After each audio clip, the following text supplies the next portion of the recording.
Right, everyone, we are at Thursday and we've got Scott back on the channel. Scott, I sense there's going to be a fair bit of chat about the Champions League game on Tuesday night against Shakhtar, but I think we can look forward as well to what's to come. Ange reckons we've competed well in every game and that further exposure at this level, aka next season, will have us in a better place. What's your take on maybe why it hasn't quite happened for us in the Champions League? Look, it's all nice saying that from Andrew's perspective. Reality speaking, though, I think we went under this same sort of prospect with Brendan Rodgers in the past as well, getting to the Champions League and saying we'll compete better next year through the experience. Albeit it is a great experience. Albeit he's right as well. We've competed well in every single game we played up to this point. The higher level, though, when you try and go toe to toe, they're worth the money that they are worth for a reason, aren't they? In terms of where Celtic can compete to the likes of the Leipzigs, even Shakhtar, and then obviously you've got Real Madrid. The one thing that really needs to change in Celtic's fortune is that European home form. No matter what level they're playing at, for some reason Celtic Park just isn't the fortress that once was. Yeah, I mean, it's interesting going to the games. I remember years gone by when we fancied our chances against anyone, and maybe it's just modern day. I think things have changed a lot, but the atmosphere isn't the same at Celtic Park. I think at the start of the game it is. Listen, You'll Never Walk Alone is as amazing as ever. The Champions League, the roar when the anthems played, amazing as ever. In fact, the Real Madrid one's the loudest I've heard it. But certainly the last couple of matches, I think there's a real, not a fear, but there's just a kind of sense of reality amongst the support. I think that we kind of feel the way these games are going because for the last 3 or 4 times we've been in the competition, I think we've won one game out of 12 at home, which is crazy when you look back at what a record used to be like. So, I mean, how do you get out of that? Is it a case of just getting that one win, hopefully, but we're going to have to wait to next year? Yeah, I think it's more a thing that we talk about and what supporters will talk about, and obviously pundits than what the players or the management will think about it. I think you go into each and every campaign as a fresh start, new beginning. Never look on the past results of what you've done. However, it does go into the bank and in the minds of the fans, and then when they're turning up to games, is there that belief that something special could happen on the night? And I think there is the anticipation of that every time there is a home game at Celtic Park, even probably on Tuesday night there. But it's not just coming fruition at this moment in time for the supporters. So you kind of start to lose the belief a little bit. But look, the attitude of the club and the manager and the manager previous as well under Brendan Rodgers' reign is a different type of attitude than what we took before, and whether it be a Martin O'Neill era, a Gordon Strachan era, or a Neil Lennon era. We got a message and actually a comment in from Charles Sweeney, Scott, asking what is the difference between the current team and the team Scott played in that got to the last 16 in the Champions League? What's your take on that? Is it just what you were touching on there? I think it is. Look, you can't compare apples with apples. It just doesn't work that way. Different generations, different styles, different teams we played against, and the way that the game is played now. Um, would players get in that side? Would players get in the side now? There'd be a lot of no's and yeses within the both of those parties. So it's difficult. I just think it's a mentality thing. I think the way we went out and played these games, we were prepared to give the ball up in certain moments of the game. But look, there's no right or wrong in it, Hamish. There really isn't. The only way you create right or wrong is with results. And at the moment, it's just not happening. But again, we'll keep banging the door down and see what comes of it. But it's just now important just to get the head back on for this last little kick before the break happens, and then regroup from there. Big game on the weekend now. Yeah, we will come on to that in a wee second. I mean, you may already have touched on this. Are we streetwise enough at this level? There was a a thread going around on Twitter last night from a guy called Forrest Finishing, who was looking at some of the goals we've conceded in the competition. His first point was that apparently we've had the least number of yellow cards in the group stage, joint with I think 3 or 4 other teams. But some of the goals that we've conceded, you think back to the Real Madrid game, I think it's the second goal, the Shakhtar away goal, the Shakhtar goal the other night, were all, the one in Leipzig as well, they were all instances where I felt we could have kind of committed a foul, taken a yellow card and got people behind the ball, and it didn't happen, and goals came from all of them. Is it wee touches like that we need to get into our game? Does that just come from a lack of experience of the players at this level? Look, I think it helps. It's not necessarily going to win you games all the time, but being ruthless in those moments and doing certain things within the game to slow it down. A lot of the other teams will do that with experience, and I guess that comes with experience as well for these players. But again, the way that Celtic play, at times going to be exposed as a back four. Yeah. Are we Where too open probably, though? look, I don't think we were that open against Real Madrid. At times, Okay. like the first game of the season. I think when we get into our, mid to low block, I think we're in good shape.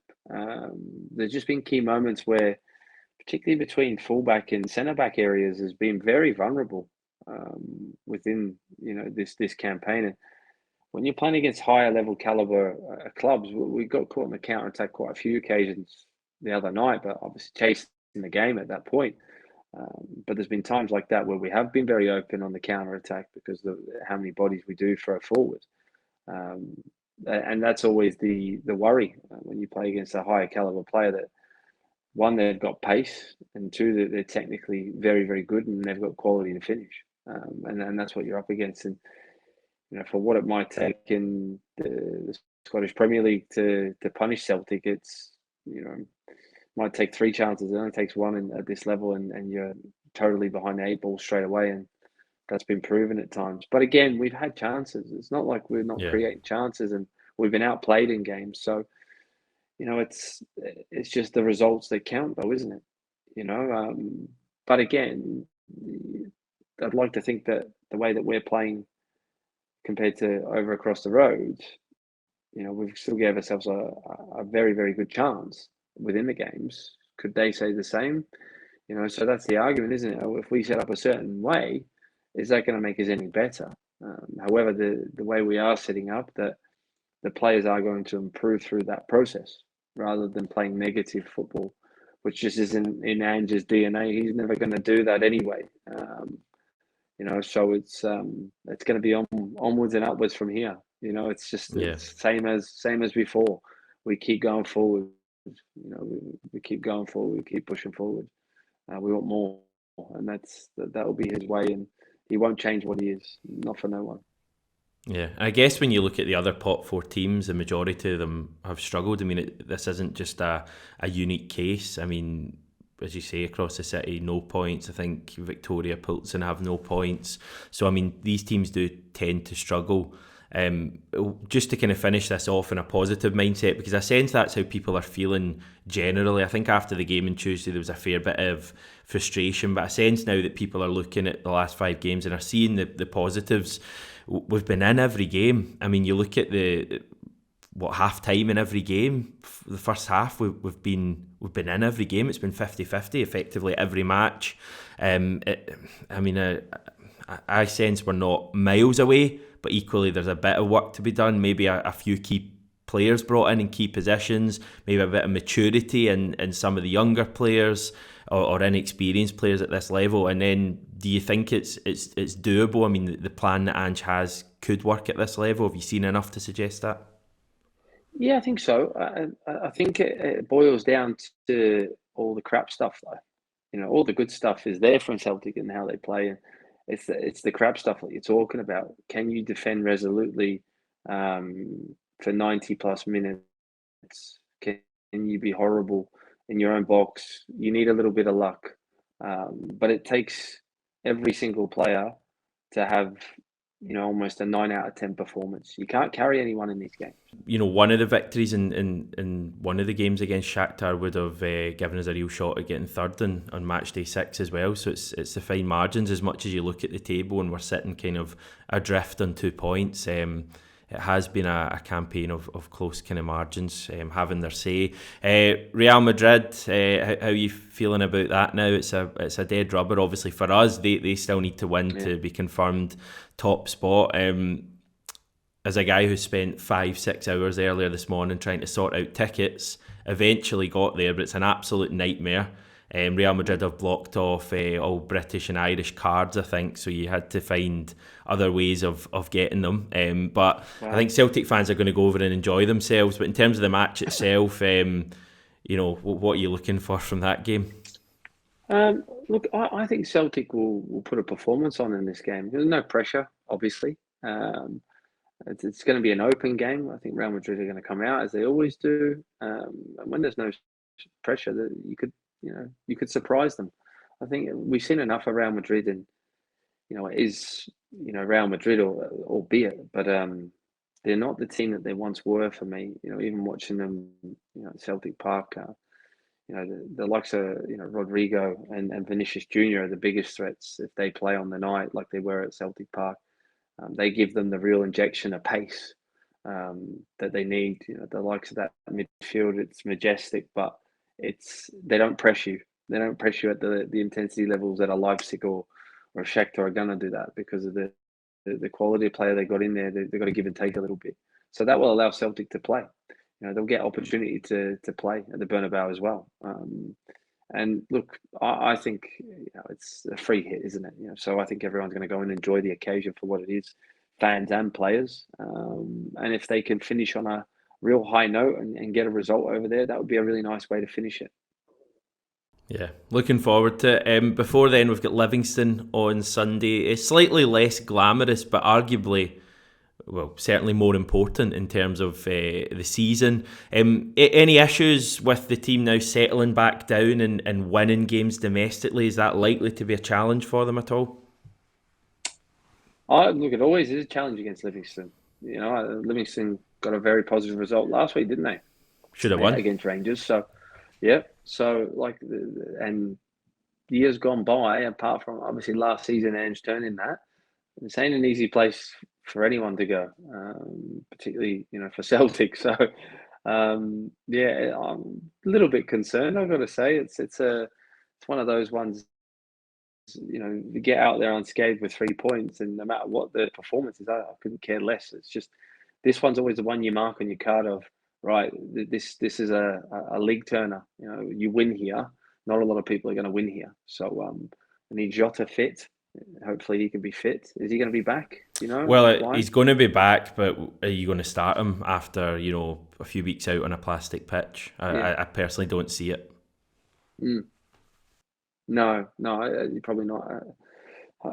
So if he's fit though, obviously he needs to make the bench, and that would be a big boost for the team itself, obviously, because he's a huge miss. And look, it's just getting back to winning ways, and like I said, Dave Martindale will have them very well organised. You know what you're going to get on that pitch. Celtic just need to get their noses in front early, and then try and stop the sort of the crowd turning a little bit, so to speak, because it will be full force Celtic fans there. You don't want them getting frustrated because that makes it doubly hard, I think, at venues like that. So, but I'm expecting Celtic to come out and right out the blocks like they did last time they went there, and hopefully put them to the sword quickly, and get the game over, hopefully before half time, where they can start and then moving the ball around on that surface. So you reckon the World Cup will have everyone missing Celtic, then we'll come back buzzing and ready to go? Well, I will be. Will you not? 100%. What I mean? I think, what is it going to be, like 4 weeks, 5 weeks or something like that before there's another league game played? And that's a long time away from Celtic Park, as we know. It'll be almost like, the off-season once again. So as much as it will be nice to watch all the world's, best players in the World Cup, it's going to be something that we've never experienced before as a fan, or even the players themselves or a coach. that this break is coming. But I'm looking forward to it even more so because the boys are coming over here. How's the arrangements going for that?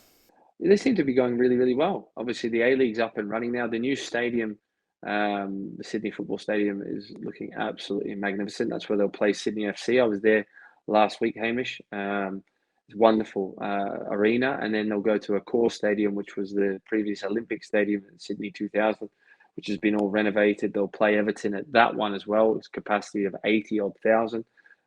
So I'm expecting it's going to be a great atmosphere. It's going to be a carnival event.